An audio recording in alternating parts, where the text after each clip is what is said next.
Grumble, grumble.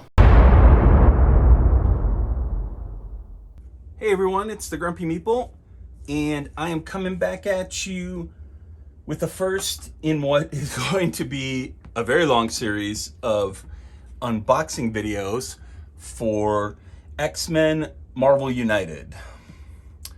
So, I already put up a video of me unboxing the shipping box, which in itself was quite long because it, included quite a bit of my kind of ruminations on the X-Men and the lore and storylines and such.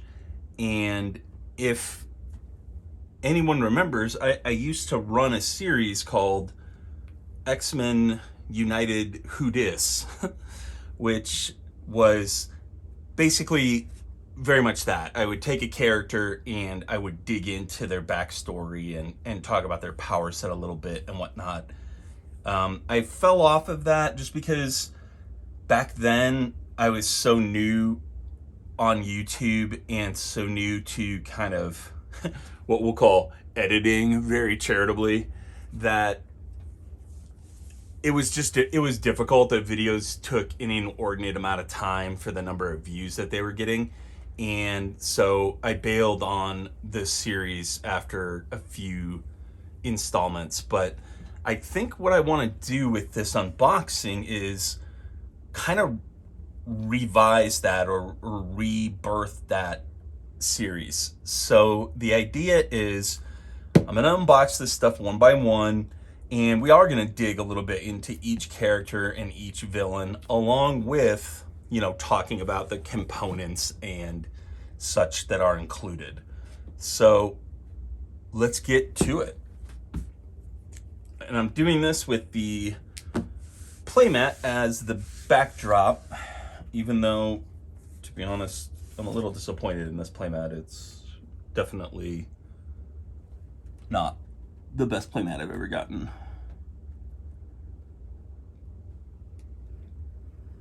Hopefully, we will not be saying that about the quality of our components here. Now, there have been some fairly serious component issues with this game, if you believe kind of the internet chatter.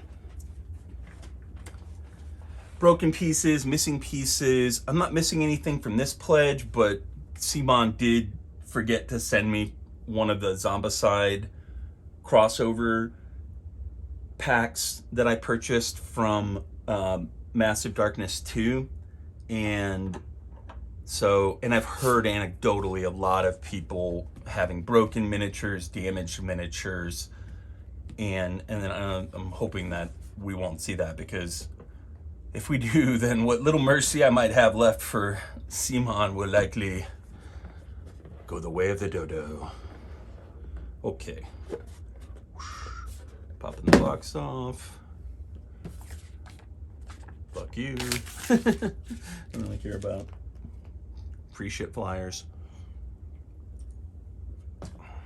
All right. So here we go. First off, we've got the rule book. Nice and short, which is always appreciated in this day and time. The game is very lightweight. You pick it up pretty quick, so it's really, the complexity is really not in the core rules, but in the variables that you throw in with the mix of heroes and villains and locations and such. It's got a nice rule summary on the back, which I always appreciate. Set that aside. Tokens, I'm not even gonna punch these out because I have the premium token pack and I'm not going to use these, so we'll just set those aside. And there we go. Now we are looking at some miniatures.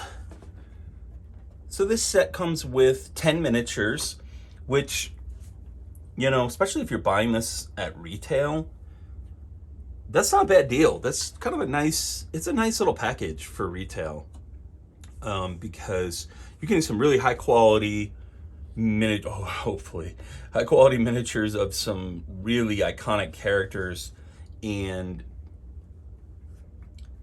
all the components you need to play a pretty slick little filler game.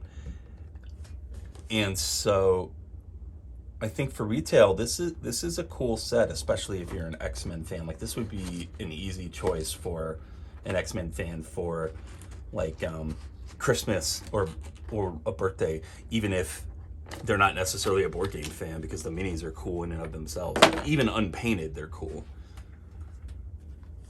So what do we got here? So first of all, we got a cube that looks metal but feels plastic. Maybe it is metal. It's hard to tell. Whatever. Who cares? Let's get into the miniatures. Where to start? I'm going to start with the heroes. All right. So first off, we've got the man, the myth, the legend, Wolverine. So one thing that they did in this campaign that was also much appreciated, and they did this in the previous one as well, is you have these really cool sculpted bases with lots of cool details on them. And so you can see he's jumping off of, I don't know what the hell that's supposed to be, some kind of like a cactus or something, I think, maybe. Hoping you can see that okay.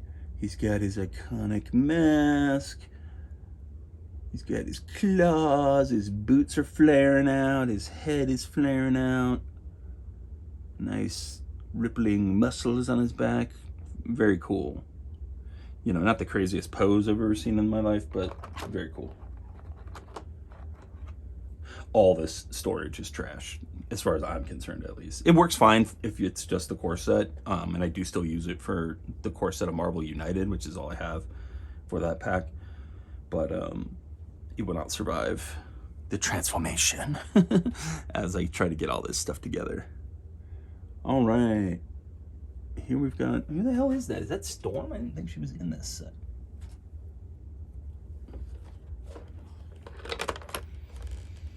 Oh, she is. What do you know? Jesus, how many copies of Storm did they give you? Okay.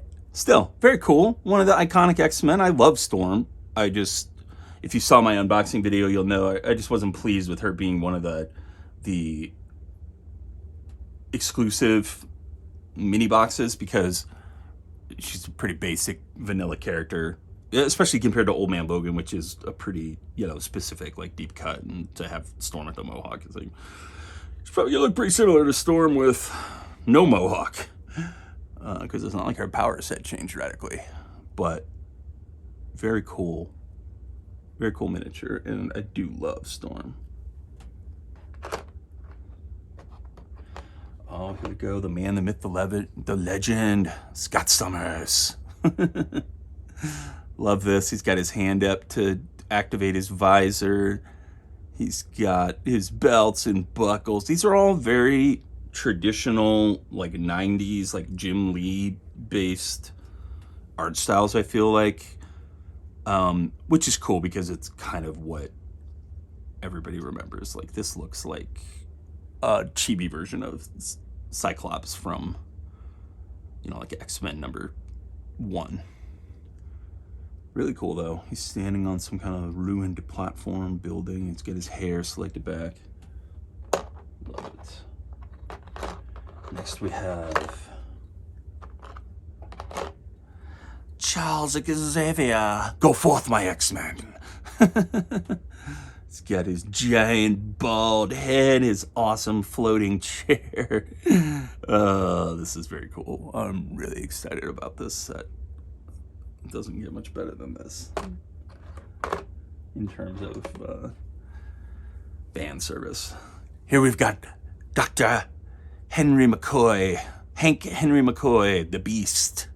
Henry Hank McCoy, I suppose you would call it. He's got his sweet ass, kind of Wolverine-ish, thrown back hair, because he moves so fast it blows his hair back, I guess is the idea. He's got his bestial form. I don't know what necessarily all these, he's not Marrow, but okay, maybe. But anyways, a very cool miniature. And when I talk about doing the more detailed dies, I think I'll do them when we're looking at the cards rather than the miniatures, so I can sit back down. If that's okay with you. And then here she is, Marvel Girl. So one odd thing, I don't understand the inclusion of Storm in this set at all. When I guess they had to get Wolverine in, and so I suppose they didn't have room for Iceman and Angel or Archangel. But it's kind of weird. It's kind of like you have half of the original core team and then, you know, a couple that came on like 25 years later. But here's Jean Grey. Nice texture on the hair. The base is really cool. So obviously preparing some kind of telekinetic blast. So that's the heroes. Next up, let's do the straight up villains. So first of all, we've got the Juggernaut. You know him, you love him. He loves to break through walls. He's unstoppable. Classic arch enemy of the X-Men. Although sometimes it almost looks like his helmet is removable because there's such a gap there. But I do like that they actually did the face under it. That's very cool. Classic X-Men villain slash hero slash maybe not a straight up murderer, but maybe not a hero. But so that's the odd thing, is that like all of these characters in the current timeline on Krakoa are heroes because they're all banded together to protect mutant kind, basically.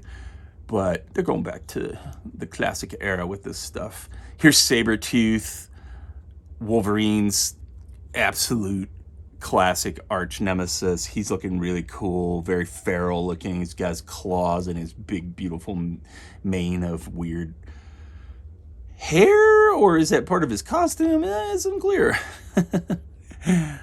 Super dope. We've got Mystique, the mutant shapeshifter. She's got her iconic skull on the crest of her hair, looking very trim, skulls all over her belt, just like she really wears. Looking really cool.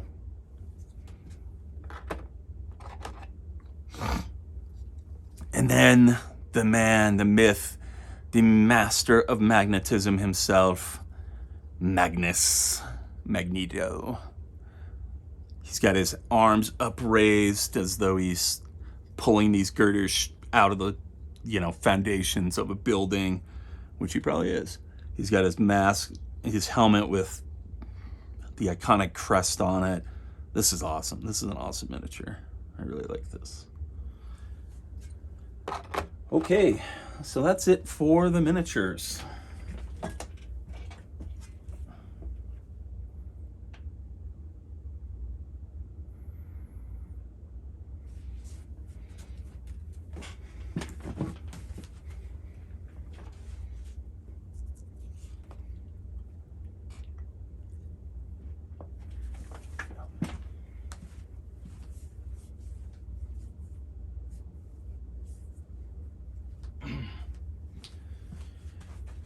Next up, let's dig into the cards. Although, maybe not too deep, because I'm not going to use any of this crap.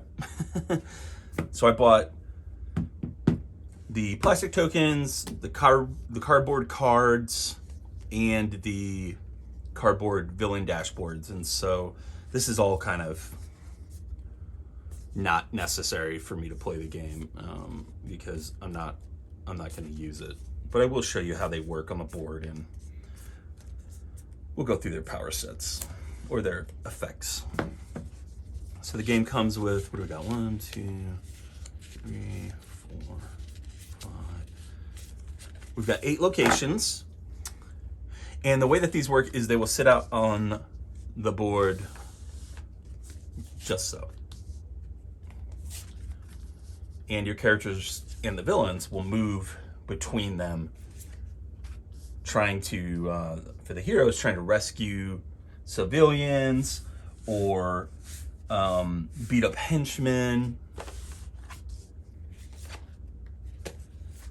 etc. And the villain will be moving around trying to trap the heroes and kill them or complete whatever wacky objective they have. You know, it might be if it was, I don't know, if it's the Green Goblin, maybe he wants to plant pumpkin bombs on 3 different spaces or something.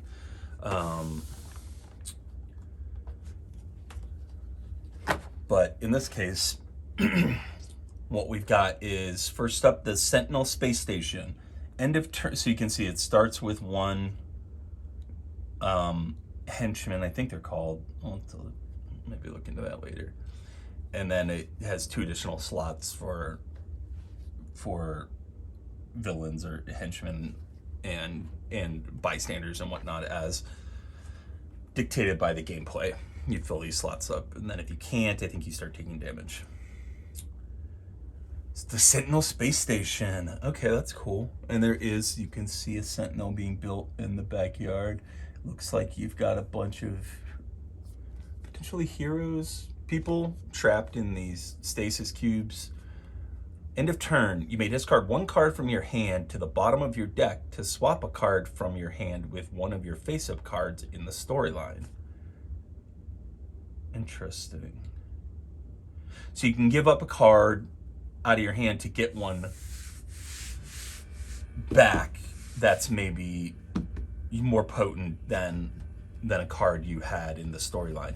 So this lets you change up your tactics, because what'll happen is you're going to put these cards out, and the characters that follow you, they're going to get the benefits of those cards. So maybe you needed a +2 attack on your turn, but Professor X really needs whatever, rescue 2 heroes or bystanders, and so you could switch them out. So that's kind of cool. Sentinel space station, very cool.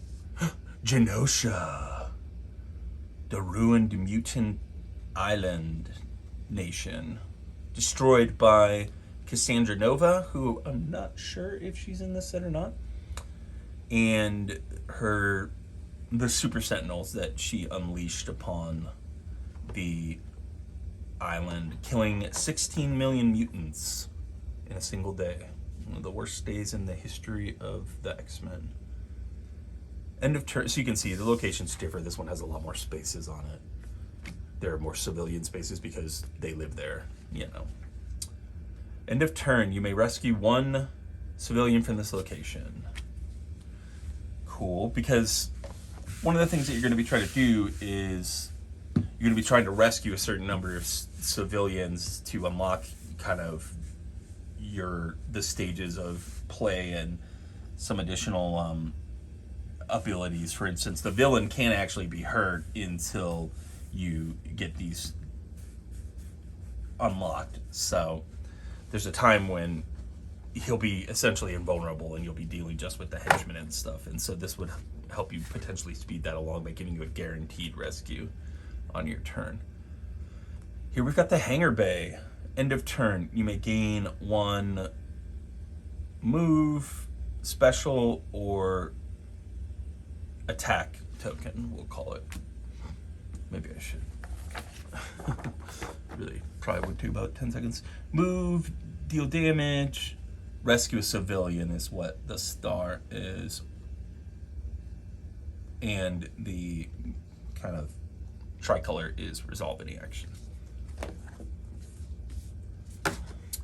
Ooh, now we've got Muir Island, the Mutant Research Center, where the son of Moria McTaggart, Proteus, the reality warping mutant, famously had his face off against the uncanny X-Men. End of turn. Another hero in this or an adjacent location may draw 1 card. Next up, we've got the Xavier Institute for Higher Learning, the school. Cool. End of turn. So again, multiple civilians because they live there. End of turn. You may draw cards until you have 3 in your hand. Okay, that's kind of cool. Although, if I remember correctly, I think cards represent your health pool too, so that could maybe be dangerous. Here's the X-Jet. End of turn, you may move to any other location. That makes sense. X-Jet will fly you there. Ooh, the Weapon X facility. So what do we got going on here? So you can see here are the vats. Although this would seem to imply that there were like hundreds of Wolverines, instead of basically one. I suppose Weapon X has expanded quite a bit in the comic book over the years. You know, there's been at least 13 weapons, and so maybe this is accurate. That's fine. End of turn, you may discard one card from your hand to the bottom of your deck to gain 2 punch tokens, two damage tokens. And finally, Asteroid M. That's very cool.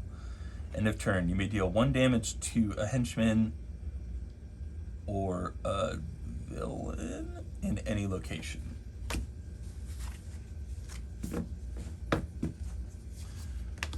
So that's cool, and I'll just place these out so that some of them at least, so that you get a sense of, as I unbox stuff, I'll kind of put it on the board.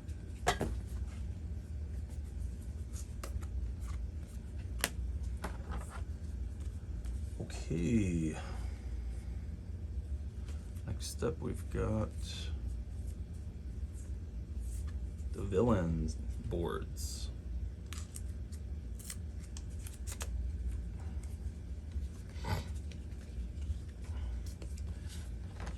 Sabertooth, Juggernaut, Mystique, and Magneto. Let's start with the villain dashboard. So this piece is basically made irrelevant by the mat, because what you would typically do is you would set it here. You'd have a little bit of setup information on the back of the villain card, and then you put the villain dashboard like right above it, and this becomes the kind of play area for the villain or whatever.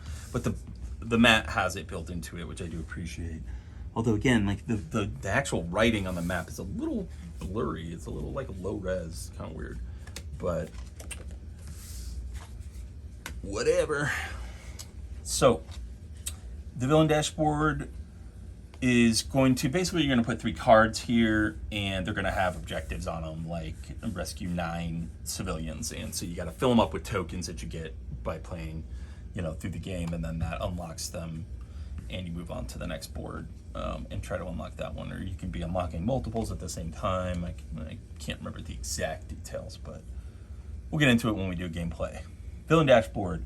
So at level 1, the villain acts after every 2 hero cards. Right, so normally he only acts after every 3 hero cards, but once you unlock this board, then he gets a little stronger, and he acts after every 2 hero cards. Once you unlock the second board, he becomes vulnerable to damage, and once you unlock the third board, every hero immediately gets to draw a card. And so this basically tracks your objectives. Very cool. And now we get into it. We've got our hero and villain dashboards, and we'll get into a little bit of lore. Oh man, I love the art on these. So let's start with the lore, and then we'll get into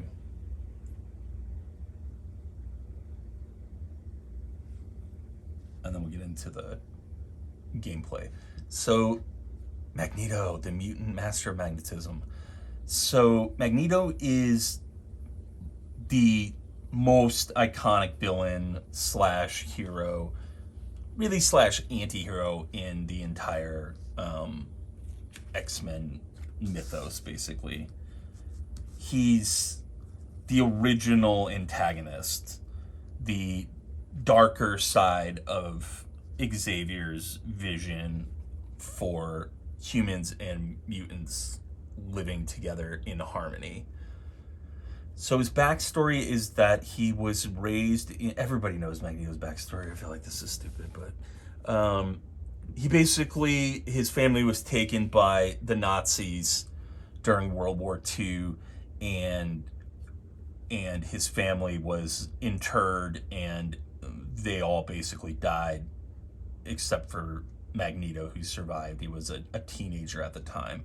There are varying accounts, you know, based off of which book you're reading or which movie you're watching. If you watch the classic X-Men movie from, you know, 1999, 2000, you'll see his powers manifesting at the internment camp as he rips the gates open,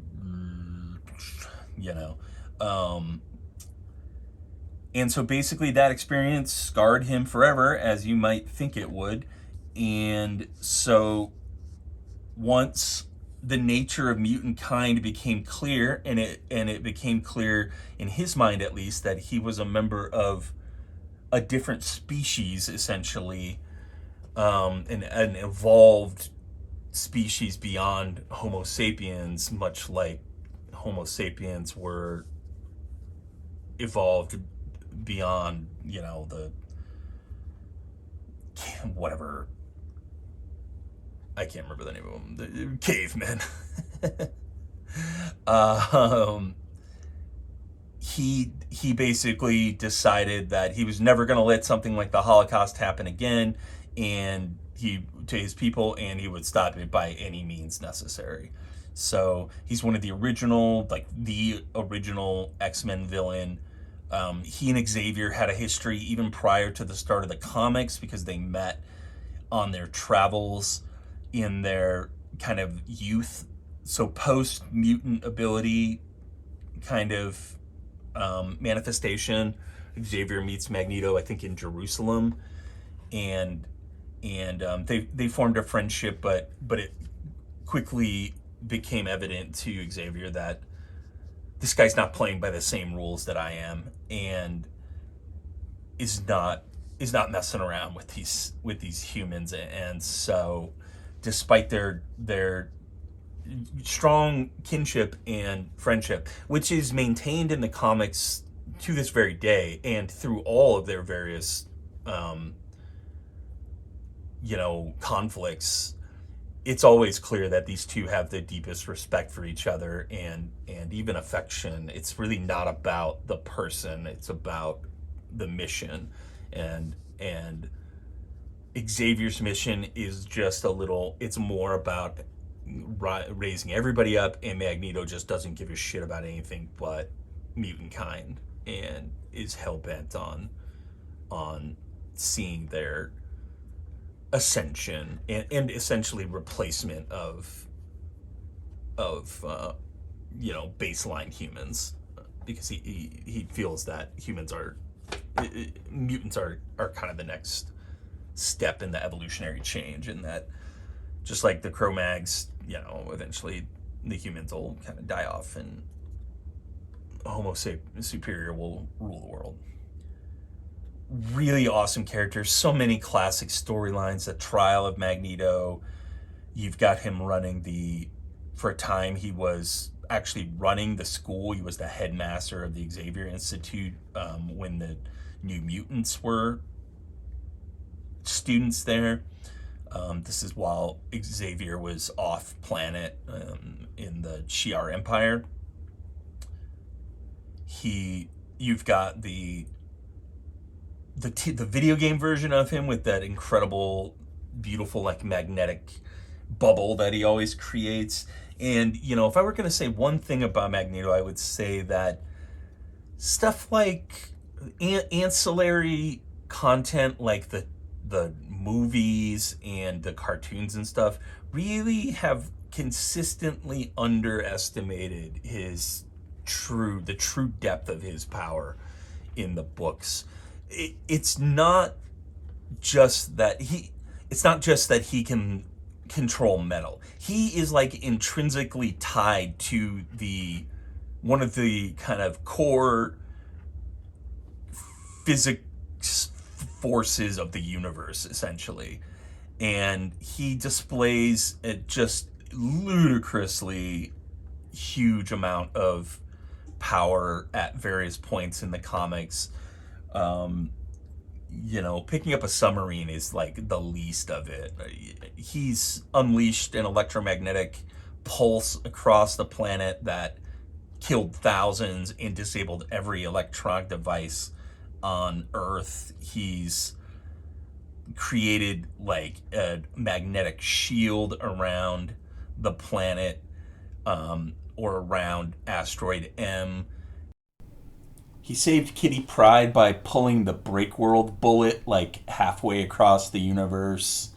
He's really like staggeringly powerful, and I never felt like the movies in particular, or even the classic '90s cartoon, really gave you a sense that this guy is virtually unstoppable.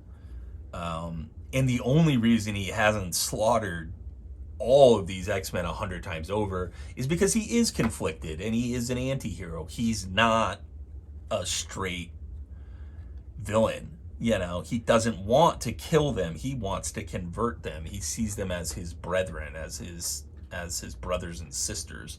And he thinks his rightful place is to rule over them. And who's to say he's not right? But anyways, in terms of his ability set, special setup. Replace the rescue civilian mission with the use Cerebro mission. So we'll see as we go through the card decks that we'll see these missions show up. So that'll make a little bit more sense as we go. And then he's got his supervillain setup. It just shows you the starting tokens. Each villain has their own supervillain setup. So here you can see you get a lot of wilds when you're fighting against him. I'm presuming because he's super strong. In terms of his gameplay, so you can see each one of these is unique. You know, these are his health levels, which you can see are considerably higher than Mystique's. And they all have their own special rules, BAMs, villainous plots, and overflows. So there's a lot of gameplay, even in just this set, because you are getting 4 villains. So, special rules. At the start of each villain turn, add a civilian to the location opposite to Magneto's. Okay, so basically people are maybe fleeing from him, and so they're shown up in the locations next to him. So he'd be here, you'd put a villain here. Or a villain here, actually, the one that's opposite. His BAM attack, which will come out through cards, basically you'll draw a card and it'll have a BAM symbol on it, and then you'll activate this, is add 1 henchman and deal 1 damage to each hero in Magneto's location. Each hero in this and adjacent locations must discard 1 action token if they have any. So that's pretty brutal, because he could do a ton of damage if you're stacked up trying to fight him, you know, and he pulls that BAM card, all of a sudden he's damaging all of your characters, and you're likely to stack up like that once he's, you know, vulnerable to damage, which is likely to be later in the game, which means you'll have less cards left, which means that he could take you out. Losing a card could be a big deal, which is how damage is managed, I believe. Let's just, but yeah, discard 1 card. Although you discard it to the bottom of your deck. Yeah. Heroes lose if a hero starts their turn with no cards. Yeah, so he's making you discard this card, so you gotta get the hell out of there. The overflow, this, I don't remember when okay, if 1 or more civilian or henchman token can't be added to a location, turn all civilians in that location and in both adjacent locations into henchmen. Wow. So he's basically recruiting their once these areas are filled up, they turn to his side. Villainous plot. The heroes lose if at any moment there are no civilians on any locations. And this obviously, you know, crosses over with his villainous plot. So next up we've got Mystique. I wouldn't claim to be like a master of Mystique backstory or lore. In terms of her power set, obviously she's a shapeshifter. She can impersonate basically anyone perfectly, even to the point where it will fool, you know, electronic surveillance devices or biometrics and such. And she's been a long time, or was a long time member of the Brotherhood of Evil Mutants, and even its leader for a time, I believe. And so she goes hand in hand with characters like Pyro and Avalanche and the Blob and Toad, classic kind of Brotherhood characters, Magneto, obviously. And there's not a ton to say about her, just because that's her power.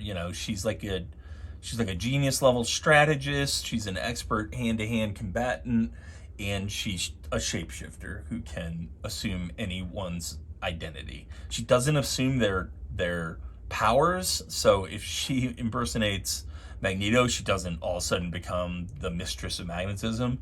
But she's wreaked havoc with her ability to surveil and to infiltrate, basically any organization. In terms of her backstory, I know that there was a long time kind of mystery or rumor running that she was the father or the mother of Nightcrawler, Kurt Wagner, which I believe at this point has been, it's canon that she is indeed his mother, and the blue skin is meant to be a clue to that, because Kurt shares that with her. She's the adopted mother of Rogue, and she's in the movie lore, she's a little more tightly integrated with, she's basically like a main character and Xavier's kind of childhood friend, if you've seen like First Class and whatnot. That's not really a thing that's explored in the comics, I don't necessarily think. She's not like one of the most legendary villains in the X-Men universe, and she's not punching at the level of the real bad boys like Magneto, Apocalypse, Sinister. She's not a world ender, she's more of a kind of lieutenant, She has her own agenda. She's very manipulative and deceitful and duplicitous, as you might have guessed based off of her power set. But she's typically either working for somebody else or working on something that's a little lower level than Magneto's dream of like uniting mutant kind and pushing humanity out of the way. So she would act in service to his dream, but maybe not come up with something like that. She's not particularly like a visionary leader, but a very cool character and another classic X-Men kind of antagonist. It's hard for me to talk about these characters as villains. It's hard for me to literally say the word villain because I've read so much of that House of X, Powers of 10 series, the Jonathan Hickman run, which is still kind of ongoing. Hickman is no longer involved, but that storyline that he started is still very much ongoing with Krakoa and whatnot. And so it's hard for me to just like flat out say, oh, okay, she's a supervillain, because she's not anymore. None of them are. They're all working together, to create this mutant haven on Krakoa. And so hero / villain, this is even reflected in her miniature. Some of these characters, they switch sides all the time too. Like I said, Juggernaut was a core member of the X-Men for a few years. Sabertooth was a core member in one of the alternate reality books that I talk about, the Age of Apocalypse. And so you can't label them quite so simply but and that's represented by the purple mini. Special setup for her. Place a Senator Kelly token in the hero's starting location. Okay, cool. Yeah, that's one of the classic storylines that she is directly involved in. And that's a really great example of a plot that Mystique might try to pull off, which is the assassination of Senator Robert Kelly, which in the mainline 616 kind of universe would have potentially triggered it is cited as the cause of the Sentinel uprising and the Days of Future Past storyline. So Kitty probably goes back in time to stop her from pulling off that assassination. So that's cool that they're referencing that here. Shows you the hero's starting tokens. Ooh, big time special rules. Senator Kelly. So she comes with a unique token that nobody else is going to use, I assume. He is affected by anything that affects heroes. Heroes can take him with them when moving. A hero in his location can take any damage that would be dealt to him. When a hero is KO'd, Mystique doesn't activate her BAM. Instead, move Senator Kelly one location counterclockwise, draw another master plan card, and add it face down in the storyline. Her BAM does 2 damage to one hero in Mystique's location. That's quite a bit of damage. Her overflow, if one or more tokens can't be added to a location, move Senator Kelly one location counterclockwise. Then draw another master plan card and add it face down in the storyline. And for her villainous plot, she's trying to kill Senator Kelly, basically. So villainous plot, the heroes lose if Senator Kelly takes any damage. Yeah, and remember, Kelly is affected by anything that affects heroes, which means that if he were,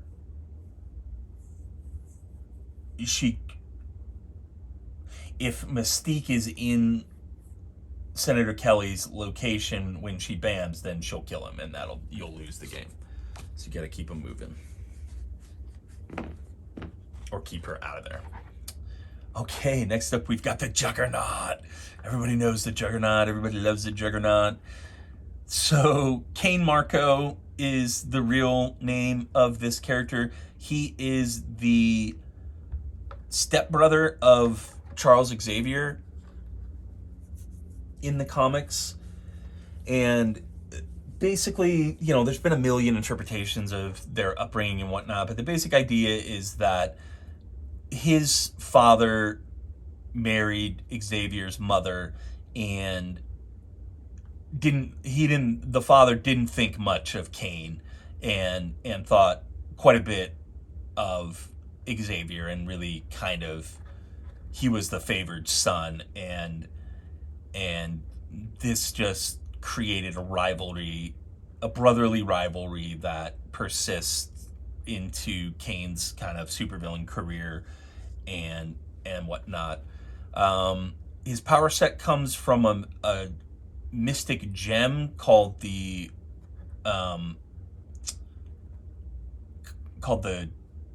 what is it? The Crystal of Cyttorak. And I'm not sure exactly what it's called. I wish I did know. The Crimson Gem of Cyttorak. But basically, he found the gem in Southeast Asia, and it transformed him into an avatar of the god Cyttorak. And his power set is that he literally cannot be stopped once he starts moving. So really doesn't matter. It's the Hulk, if it's the Galactus. If Juggernaut starts moving in a direction, he's going to continue moving as long as he chooses to. You've seen this kind of get turned against him, though. I think the Hulk threw him into space during World War Hulk.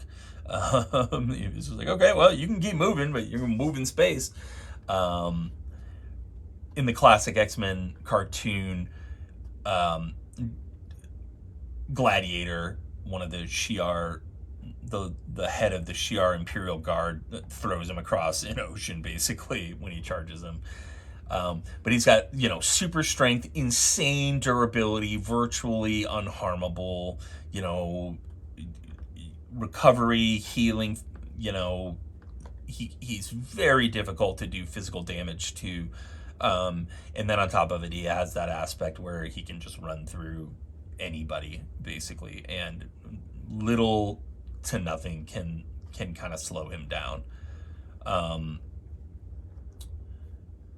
In terms of his gameplay, let's see what we got. So you can see he's got a ton of health.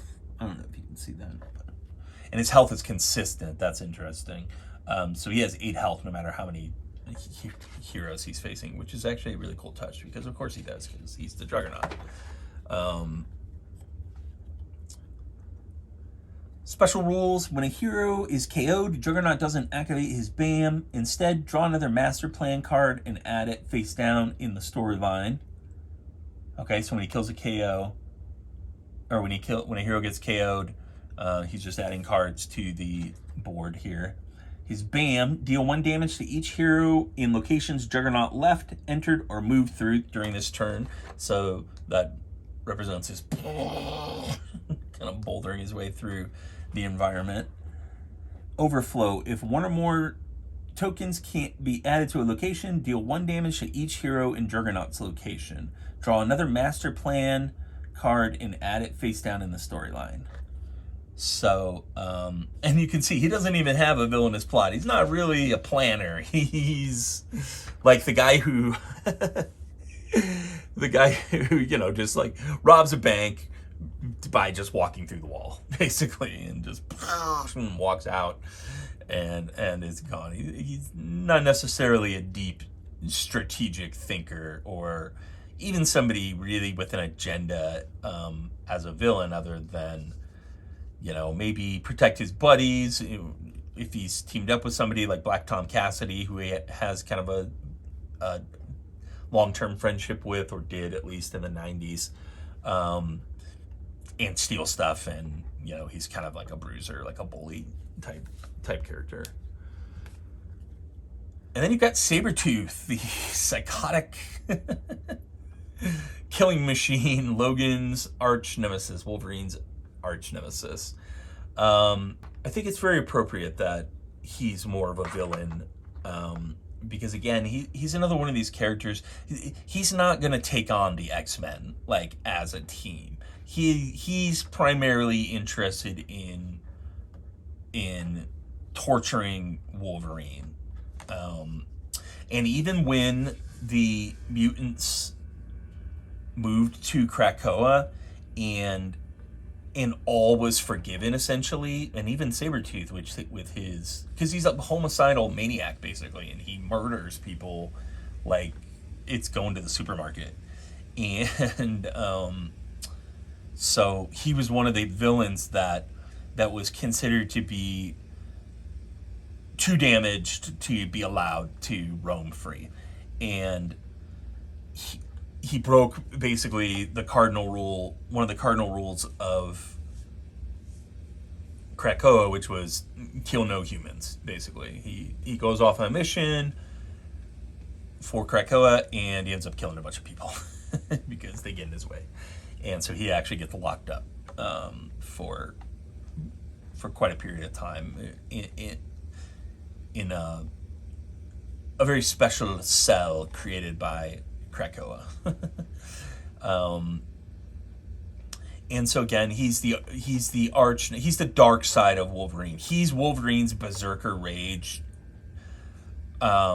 without any of Wolverine's humanity or kind of softening that he's come to through his relationships with the X-Men, or Jean Grey, or Xavier himself, or whoever kind of tamed the wild beast. Sabertooth has never been tamed, and probably never will be. And so in terms of his power set, it's very similar to Wolverine's, just minus the adamantium. So enhanced senses, super strength, agility. His claws are razor sharp, and he's just a feral killing machine, basically. In terms of his special setup, he gets assigned the hunted token to the starting hero. They are the hunted hero. Oh, okay, that's very cool. So that's going to play into his villainous plot, obviously. Special rules: when the hunted hero is KO'd, before activating BAM, give the hunted token to the next hero in play order. When a hero without the hunted token is KO'd, draw another master plan card and add it face down in the storyline. His BAM is deal 2 damage to one hero in Sabertooth's location. This must be the hunted hero if they are in that location, so you don't want to be in the same spot as him. His overflow is if one or more tokens can't be added to a location, deal 1 damage to the hunted hero. So you really have to manage your tokens. You cannot let these locations fill up, because if they do, he's just going to persistently do damage to the hunted hero no matter where they are. And once he kills the hunted hero, the next guy just becomes the hunted hero. So there's going to be a lot of movement fighting him and moving around and trying to rescue civilians and take out henchmen and such. And then his villainous plot. The heroes lose if the hunted token is given back to the starting hero. In a two-hero game, they only lose when that happens a second time. So the token moves around the board, and so even if you're KO'd, if it would come back to you, you lose. So very cool. Then we got a bunch of very cool card bricks here. We'll pop these open. I'm not going to go through all these cards. I do not have time for that. But I will pop them out and we'll take a look. And you can see too, I didn't mention it, but like these are real flimsy. You could see how if you just had them out on a table, especially, they would just slide all over the place. So that's why I got the upgraded locations and dashboards and all that. And the cards, they're pretty thin too, but that's fine. So each hero has their own deck basically, and you can see they come with, I'm not sure what starting hand. What does that represent? Does it have to go into your starting hand? I only see one card labeled as such for Wolverine. Not entirely clear. I haven't read the rules yet, but anyway, you've got Wolverine. Yeah, see, I was going to say, I feel like that's unique to him because I don't remember ever seeing something like that. So Wolverine starts with his healing factor because obviously it's, like a part of him. Professor Xavier, Mystique as a hero. So I'm assuming Shapeshift, Metamorphosis, yeah, is her starting hand. So you get cards for everyone. The art, again, is really evocative. I love the art in this set and can't wait to see all these wacky characters from the stretch goal box with their cool art.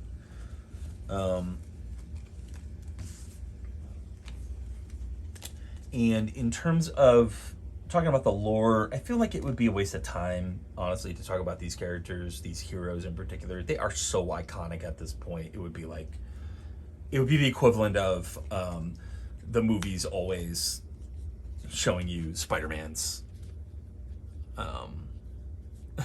origin story. Who doesn't know who Cyclops is or who Wolverine is? But you can see basically the cards are very simple. They just have symbols on them, and then there will be special cards that have some text on them, like this one, Regenerating Factor. So you may draw cards until you have 3 in your hand, and it gives you a move and a rescue. Cyclops is going to have something related to his Optic Blast. Yeah, Optic Blast. Punch in both adjacent locations. So he, that's cool. And then he's got his leadership, obviously. That's his other kind of defining trait. Give one wild token from the pool to another hero. So they're all going to have special abilities that are related to their character powers. Oh, man. Yeah. I'm glad I don't use these inserts because it's functional if you just have the core set. But as soon as you have anything other than the core set, then you have to have multiple boxes. And take up all this space, and it's not gonna work. All right, and so here we have the bad guy cards. They all come with their own threat deck, and if I recall correctly, these will go like this, and you fill them up, and that completes the threat. And then they're all going to have, or many of them at least, will have these henchmen as well as threats. So you get the Scarlet Witch, Quicksilver, Mastermind, and the Blob. The funny thing is most of these characters, through all the Kickstarter components, they actually have miniatures for all these. I don't know, maybe you can actually use those. Have them out to represent their characters. And so they all get basically the same setup. Very, very, very cool. Then you've got the Supervillain cards. I believe that these come into play if you are playing the competitive mode. So usually this game is cooperative, and you can play it solo, and you're just, again, the deck drives the gameplay. Between the deck and the villain dashboards, you're moving around and rescuing people and whatnot. But yeah, so these are for the PvP mode, where one player can play as the villain against a team of heroes, which is a really cool addition, and I do greatly appreciate that. That was something that was missing in the original Marvel United, and it adds a ton of gameplay. I have a friend, you may have even seen him on the channel if you've seen stuff like our playthrough of Wonderland's War, or I just put one up of